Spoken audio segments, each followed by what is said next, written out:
My most memorable match was in a PT2 in Columbus when I was playing the Honolulu Pickle Stack in a block PT2, and I lost the first. He was playing the Fiery Justice Red Green White deck, and it's the worst matchup for Pickles in the format. And I lost the first game pretty fast. Guy is not that good, but it doesn't matter when the matchup is that bad. You can't trick him that much, or so I thought.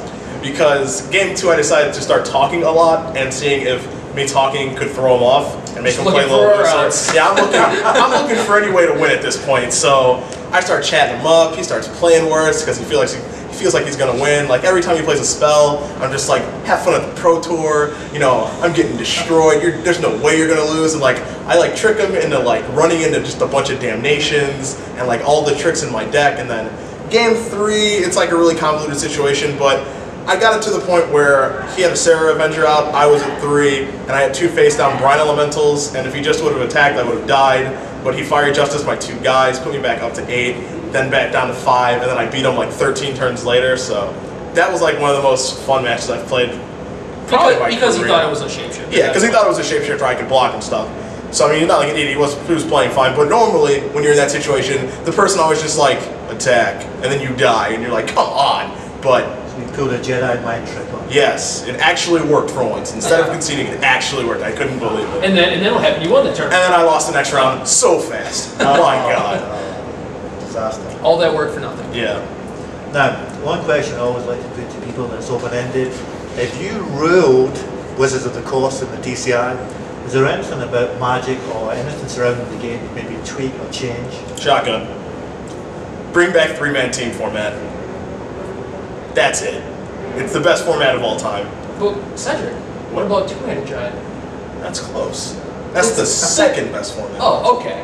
All right. But I mean, we got 3-man, and then there's 2-man, 2-headed, and there's everything else. Yeah, okay. So, all right. That's how far ahead 3 people are.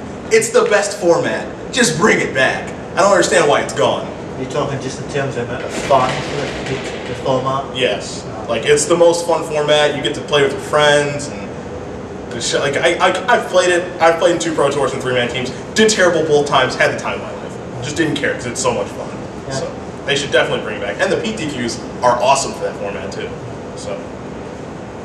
For me, I don't know. I think they're doing really well as far as getting new players into the game and making the sets and stuff. They're constantly coming up with new ideas. Yeah, the sets are good. They're still making money and doing everything right, but just as far as the tournaments go, they're cutting Pro Tours. I'm not sure exactly what the numbers are or whatever, but for me as a player, just I remember when there were 6 Pro Tours a year, and then it was 5, and now it's 4. It's there's none, and I don't know. You can thank Randy Bueller for that. Sing. That's probably gonna get cut out. See you in LA. Now, for a room full of mortal players who are not godlike or demi-godlike, what would such be as Cedric. Yes. What would be the best? Oh, that's harsh. Yeah. Harsh. It's tough at the top. What would be the best? I'm not at the top. I don't know what that means. What would be some simple tips for the wannabes? For people that are trying to get to the higher echelon, if you will, to get to the Pro Tour, got to play a lot. You have to play a ton, and examine your games a lot, and you just have to try to get yourself into a group of people that are just better than you, so that you can learn from them. That's what I did when I was coming up. I went to the local game store. There was a game store that I played at, and there was a game store about 30 minutes away where I played at, and the store that was 30 minutes away were the bad guys, because they were mean, and they were all way better than us, so we didn't like them. But once I started going to that store and watching them play, I got a lot better pretty fast. Even though they were kind of mean, that's how you learn in life. You have to make mistakes. Sometimes people are jerks, but you learn that way. So, I mean, that's just the way it was. They were completely mean to me, and I was I'm not going to do that again because they're going to yell at me. Anyone you want to single out, or? Mike Ayton? You guys don't know who he is, though. He's old school. Dan Rodman. Guys don't know who he is. Tim Ayton was nice to me. So, who else was me in that store? Do you think of anyone? I mean, there was a lot of random dudes. Yeah, I mean, they're all just jerks, but I mean, they were better than me, and I wanted to get good, so. Sure.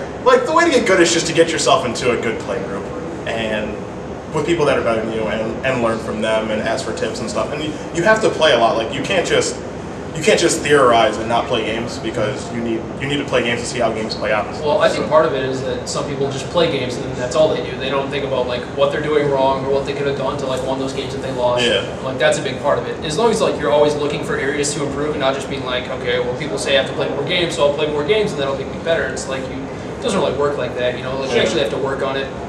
Sure. Do you think, is there a difference maybe between playing online a lot or just playing in a shop a lot?